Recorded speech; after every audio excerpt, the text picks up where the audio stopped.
But Brandon, let's move on. Second segment, going 6 through 15 now for our big board. And I'll let you go first. Take us through 6 through 15, starting with your guy at number 15. At number 15, I've got Mitchell Robinson, center out of Calumet High School, Louisiana. Did not go to college. He's going to head straight to the NBA from there.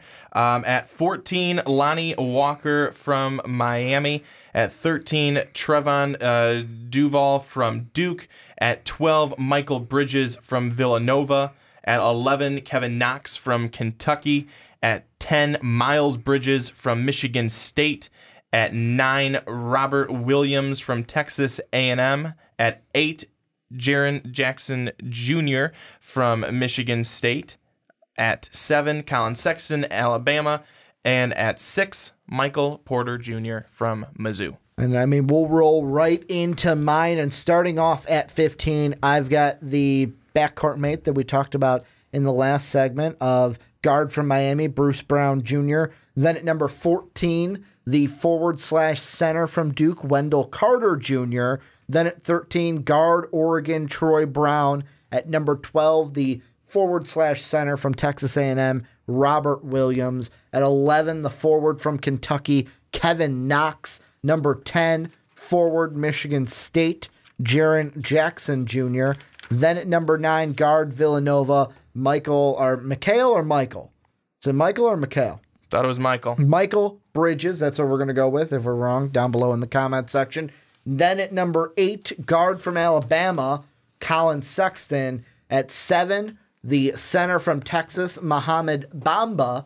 And then at number 6, forward Michigan State, Miles Bridges. And the first person I want to look at in this one, only because, A, he's a player that I know that we talked about last year on the mock draft side for the fast break. Like, oh, he could come out, he could go here. And then he ended up not coming out. He went back to Texas A&M, and that is sophomore Robert Williams. And another reason why I wanted to bring this up is I had him at 12. You had him all the way up at 9. And I know it's only a 3-person kind of differential, but on a big board, once you get 3, 4, 5, that starts getting into the range where it's like, whoa, that's a pretty big jump on big boards. What made you put Robert Williams, the sophomore, so he's not a freshman, at number 9? Okay, well, Ricky, the reason I've got him where I've got him is because I think that he doesn't get as much credit as he does for being the type of quality passer that he is. I think that he's a guy who's got a nose for the basketball. He's able to go out there and get it around the rim. He's been one of the strongest players, I think, for A&M and in that conference. So that's where I kind of, you look at everyone else that you've got around this 9 to 12 or even 5 to 10. Really, you look at those types of guys, and he's one I thought that fit well at number 9. Mm-hmm. Again, I'm a guy, and Ricky, you know this, I don't necessarily put a whole lot of stock into a first big board because these could all change. We said the same thing when we were looking at college football. It could do the same thing right now. And then I think that when you're looking at 9 through 12, you can interchange guys fairly easily. I think that you can do that. I think that you may have said that you don't believe you can. I think you could. Well, the thing that I look at, and this is going off of what you said with the big board 1.0, basically think about it this way. And we got Mark Weber off camera who can tell me if I'm right or wrong because he actually does this. It's kind of like writing a song, to where that first thing you put pen to paper, you write it, that's obviously not going to be your final cut. It's not going to be the final version you go with. This is what this is. Us putting names to a paper, and then we see them play in conference play. Okay, 2, we change it. Okay, we see them play in the tournament. We change it. Oh, we see them at the combine now, and we change it again. So this is just kind of a first thing. And for me, the thing I look at, especially with Robert Williams, is 2 things. Number 1, you guys are going to learn. If you're new to either the Primetime Podcast or the Fast Break and you're new to our draft stuff, you're going to learn very easily that when it comes to big men, I don't take a lot of stock in big men. And the reason why is, yes, if you have a guy like Draymond Green at the next level, if you got a guy like what Clint Capella is doing right now with the Rockets, if you have a guy like Anthony Davis and DeMarcus Cousins, your team should be a playoff team. However, what are the positions that impact the NBA the most? I'll give you just players. Kevin Durant, Steph Curry, LeBron James, Kyrie Irving, Isaiah Thomas. These are guys we talk about all the time. Notice how none of them are power forwards and centers. They are all in the backcourt. LeBron James being the only hybrid because he can play whatever position he wanted out on the court because he's the best player in the NBA. So with Robert Williams, I sit there, and for me, why I have him so low is just other guys' stock that I have in front of him. I like Kevin Knox a little bit better. I like Jaren Jackson Jr. a little bit better. I like what bridges both of them bring to their teams from Villanova and from Michigan State. Colin Sexton, you can't disregard what he's doing.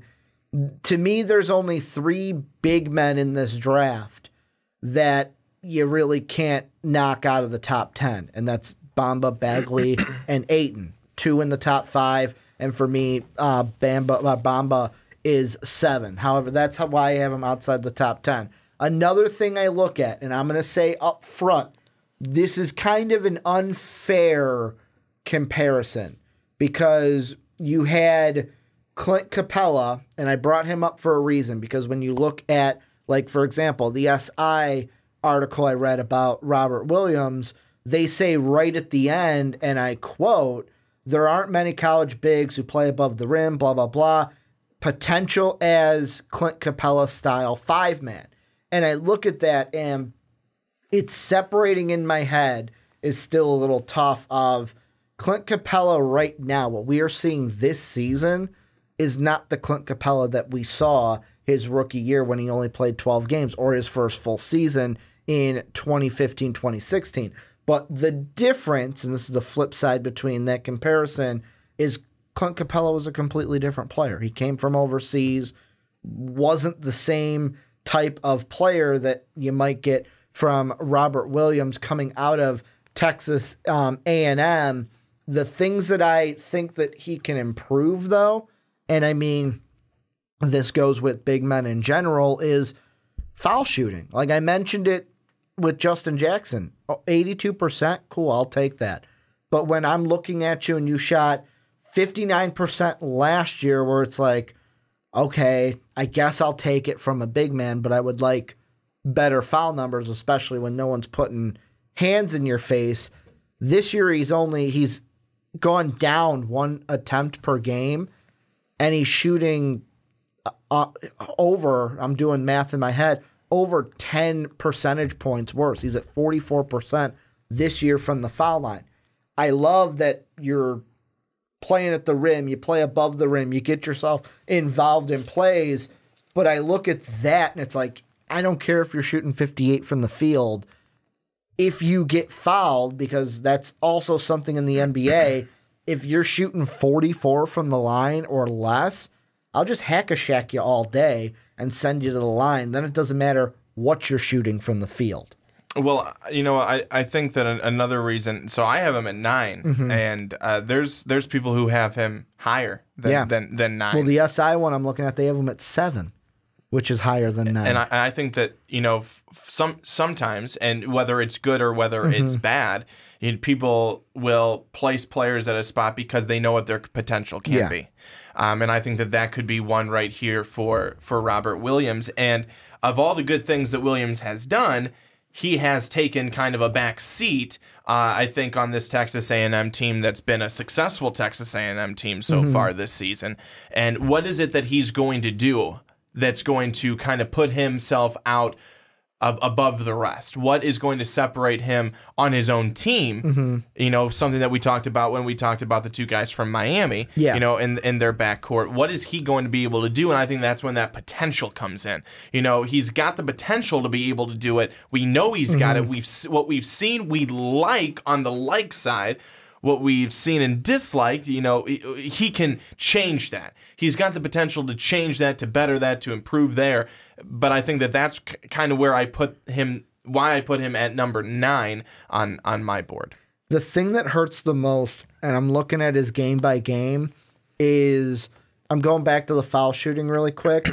What hurts the most is when you look at it as just an overall percentage.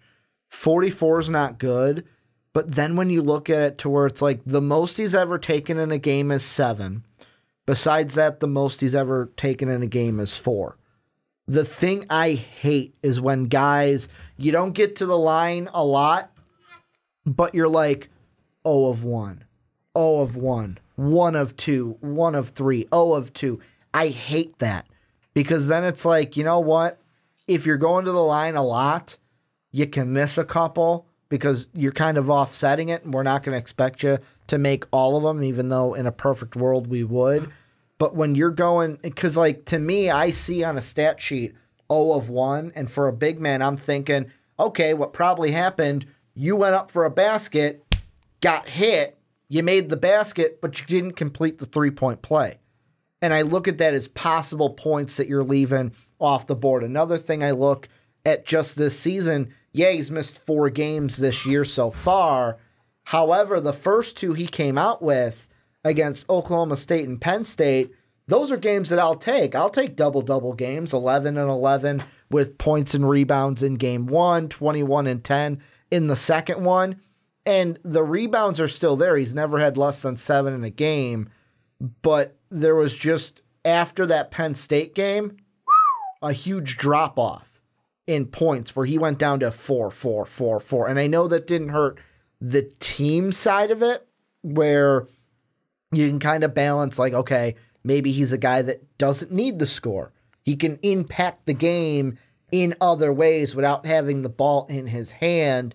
However, I also look at that and go, I would like to see more scoring, even though I do get the side people are going to bring up, well, Ricky, he's a big man. He doesn't have to impact the game every single night by scoring. I know people are going to say that, but one thing I want to move into is a guy that both you and I have talked about, and we talked about him 2 weeks ago, and that's Miles Bridges. The thing I want to look at, I have him at 6.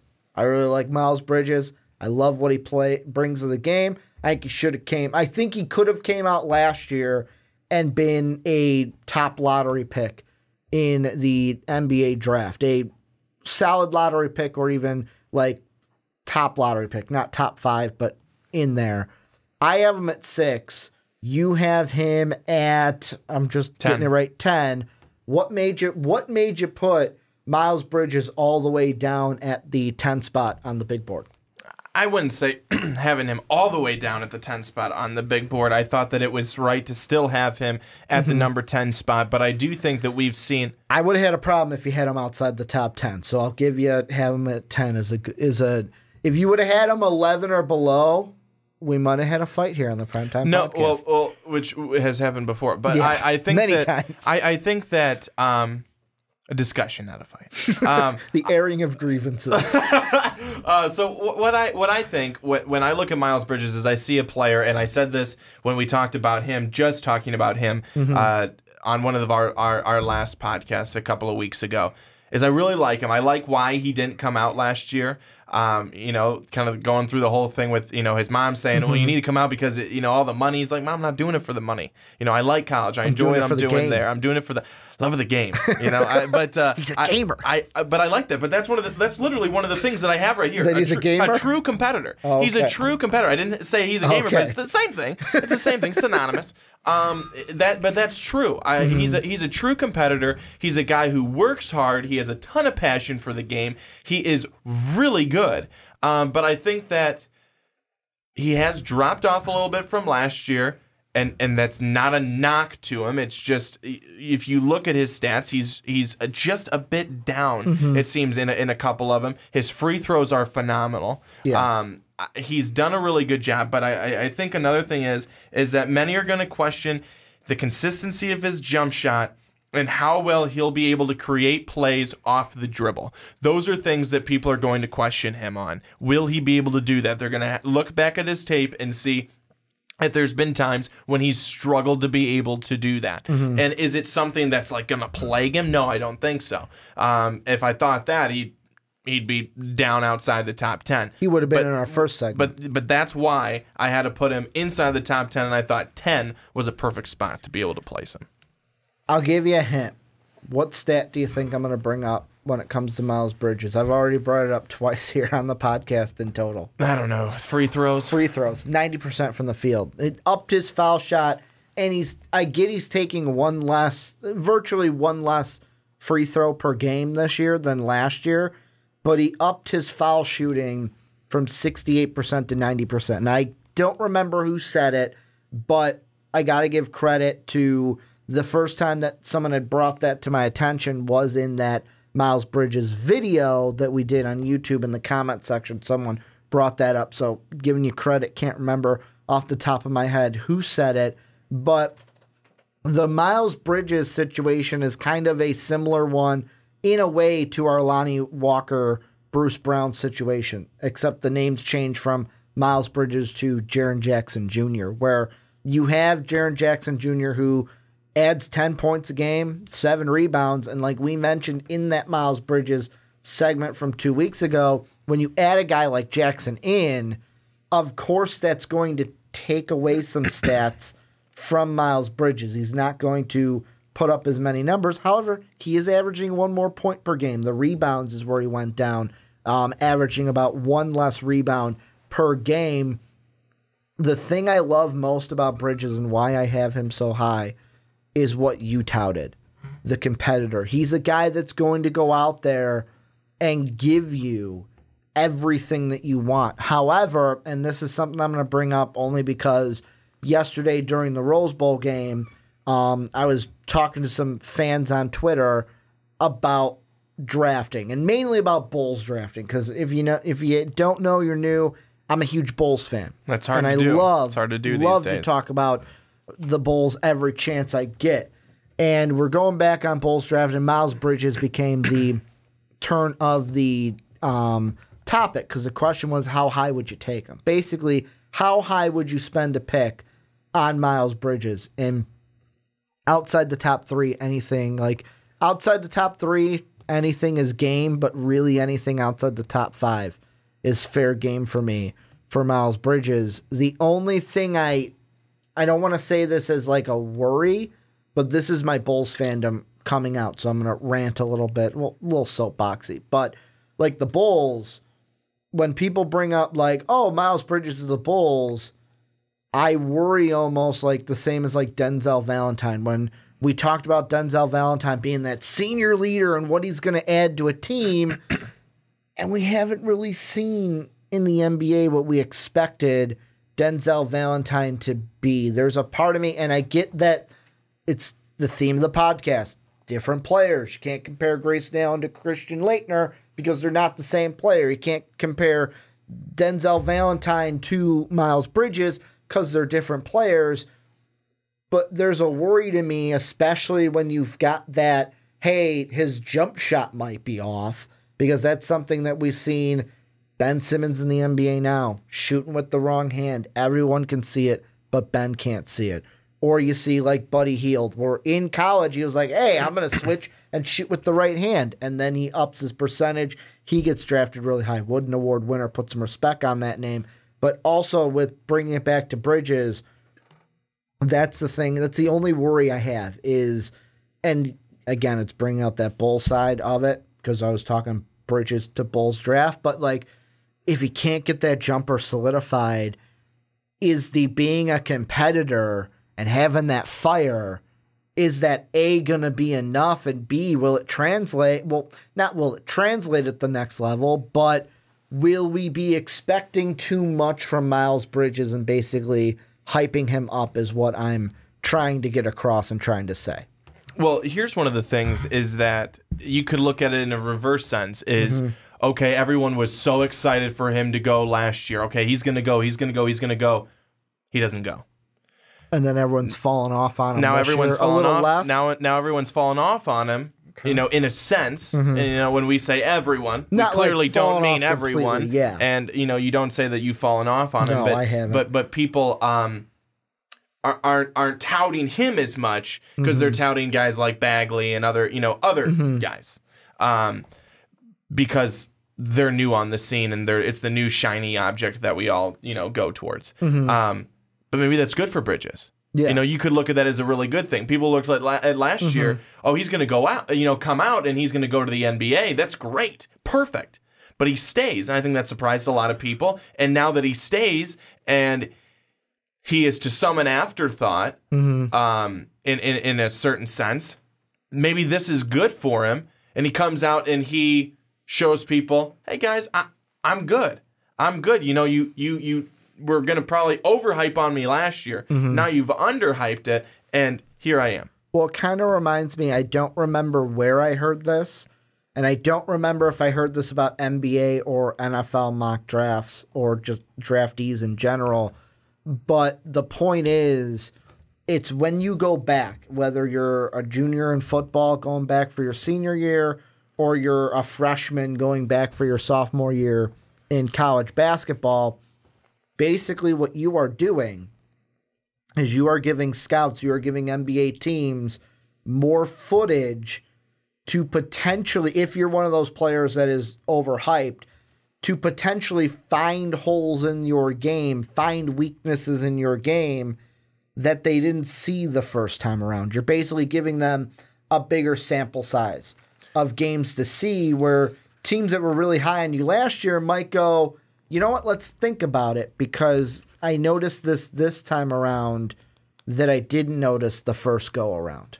Well, I think it's interesting that you bring that up, because Mitchell Robinson, who I had at 15, going from high school going to the NBA, no college experience. I mean, he's got athleticism, long frame, all those types of things that you want in a, kind of a big guy. But they're not going to have the tape on him that they have on somebody else. So maybe they take him, higher than somebody else who they have tape on, that you say, okay, maybe you're able to find a couple of holes with this other person. But then they take, Robinson, and just saying, maybe then they come to find, oh, we didn't see this, in the tape when he does something in a game or in practice, and you're like, we didn't catch that because there wasn't the same amount of film on him that there was on somebody else who went to college, and there was more of a limelight on them. I don't know if this is going to be an exact kind of example, but it almost reminds me of a guy that I know you and I talked about when he was coming out, should he go to college, and Thon Maker.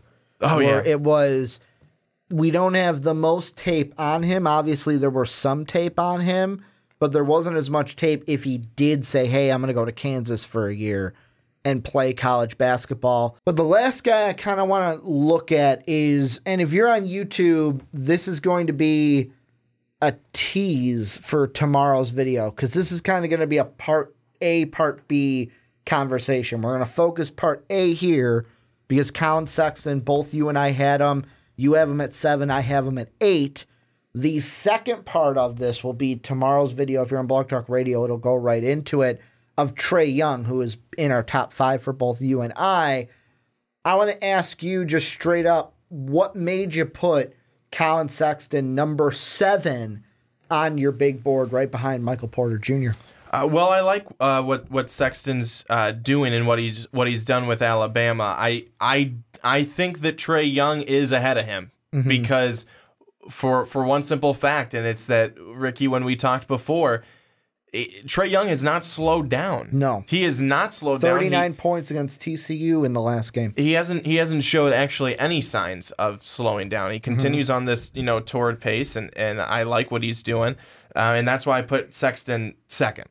In terms of guards and what they're able to do, and I think that he's still quality, and I know that some people would say, well, why isn't he right up there in the top 5, and why isn't he ahead of a Michael Porter Jr. who's who's injured and could possibly come back, but there's nothing certain about that.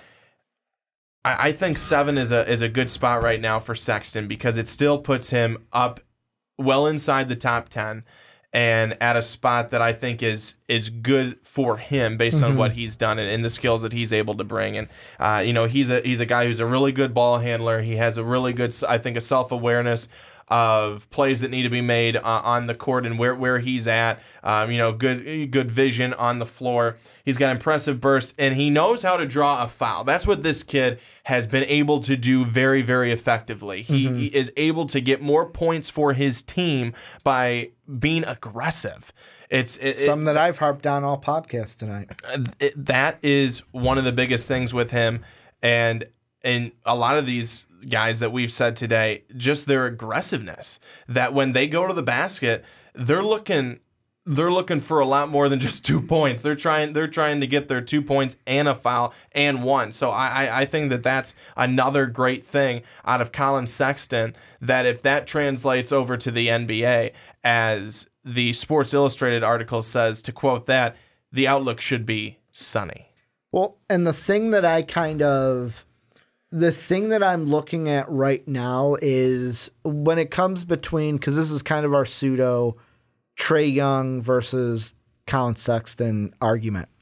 Not argument, but discussion. Because really when you got two guys, it's which side of the table are you on? You can't be on the other side. However, with Colin Sexton, I like that you brought up the foul numbers. Overall, he's getting to the line for about 9 attempts per game, and he's shooting at 78%. Would I like that percentage to be up a little bit? You'd like it to be 100. Right. You'd like it to be 100. Any 80 and above I can deal with. 90's like the pie in the sky. 80 and above, especially for a guard, is what I would like. However, the thing that I look at is the thing that is vastly different between Colin Sexton and Trae Young is Trae Young has the three ball and is a consistent 3-ball guy. Some might consider him a chucker because he's a volume shooter, especially from beyond the arc. However, that's not who Colin Sexton is. The last few games, like 6 against Texas A&M was an anomaly, and he was 1 for 6. Otherwise, it's 1 for 2, 0 for 1, 0 for 3. Arizona, he had 6, but he's only gone over 6 4 times this season from beyond the arc. And one of those games was when he went 4 of 7, his best game from 3 against Minnesota. However, I put a little asterisk next to that game, and it's not because I want to take anything away from him, because going 5-on-3 and scoring 40 points is amazing. But I also look at 5-on-3, the other 2 on the court. Obviously, the team's going to go to you for the scoring. That's why you got the 40. So that's why I put that little asterisk there. The 2 guys that I'm kind of looking at, and obviously the main comparison that people are going to say is, oh, Colin Sexton, he's the De'Aaron Fox of this year. De'Aaron Fox was the same thing, the slasher. I'm going to get into the lane. I'm going to get to the basket, go to the line. Whereas Lonzo Ball, I'm going to facilitate. I'm going to facilitate. I'm going to shoot a 3. Kind of what we see from Trae Young. Yeah, Trae Young can get to the basket, but he shoots the 3. He piles on 14 assists in the last game against TCU. And the thing I'm kind of seeing is it's kind of like, and I know the height differentials aren't the same. He's taller than the player, I'm going to say, but it's kind of like in the last season that Isaiah Thomas played last year in Boston, he averaged 8.5 free throw attempts per game. Got to the line for 8 shots per game from the foul line. Do you want to know? And of course, Isaiah Thomas, different, 6-year pro. His percentage from the foul line last year was 90%. That's what, to me, that's what Colin Sexton could be. Not exactly 90, because obviously the percentage is low, but that's what he could be. A guy that gets to the line 8 to 9 attempts per game, makes at least 80 to 85% of them, and gives his team free points by getting to the line after driving in on the basket. Well, I think that's another thing that it shows that he's a leader. He's a leader out there on the floor. He's cool under pressure. He's cool with the basketball, and he's able to make plays. And that's the type of guy that any NBA team wants to have. They want a playmaker. They want a playmaker who is not afraid to, we've said it now multiple times, to be that slasher, that aggressive guy in the lane, down around the bigs, which is where the critics of Sexton will say that he needs to get better, trying to get around bigs. But he's seemed to do a fairly good job so far being able to draw those fouls around them. So that certainly is a good thing for him, pointing up in his direction. Here's a question I want to ask you. Last thing about Colin Sexton, and this will bring us into, obviously, the first one we're going to talk about after we give our top 5 is Trae Young. But the main difference I would say between Sexton and Young is Sexton is an aggressive shoot-first guard. Trae Young is a guy that I would say would pass first. Yes, he can take the shot. He can make the shot. He'll be a high scorer for your team. But I feel like Young would be the guy, hey, you got a high percentage shot. I'm going to dish it off to you. Not in the same way that Lonzo Ball is. Lonzo Ball is sometimes too generous with the basketball. But Trae Young more generous than a Colin Sexton. I'll ask you just in that sense. A generous pass-first player, an aggressive shoot-first at the point guard position. Which one would you rather have for your team? Generous pass-first, aggressive shoot-first? I like aggressive shoot-first. Honestly, that's what I'm probably going to go with because I like the aggressive. I like the aggressive player. I like the aggressive shoot first for me. But I think though that there are situations that call for being able to pass the basketball and really set something up before you do that. But in the NBA, all it is shoot first because they don't give a damn. About anything else. So I think that in the NBA, aggressive shoot first is probably going to be the most successful. The only exception I would say to that is the Golden State Warriors, and that's why they're champions to me. Because a guy like Steph Curry, yeah, I can shoot the ball from 3 and make it, but oh wait, it's not a high percentage shot. Dish it off to Klay Thompson, dish it off to Kevin Durant, and not be afraid to pass. That's why for me, I would go more towards the guy not over generous like what Lonzo's doing right now. I want a little aggressiveness out of him, but that guy who it's like, yeah, I can shoot the ball, I can make it, I can be dead eye from 3, but I'm going to pass it too, and I'm going to be that pass first instead of that aggressive shoot first going down the lane. But that's where we're going to end this because, like I said, this is a tease into the next one where we're going to start with Trae Young. Yes, see where he's at in our top 5, but let us know what you guys think down below about any of the guys we talked about, any guys on our big board from 6 to 15. Also, make sure if you're on YouTube to check out our first segment where we looked at the guys from 16 to 25 on our big board.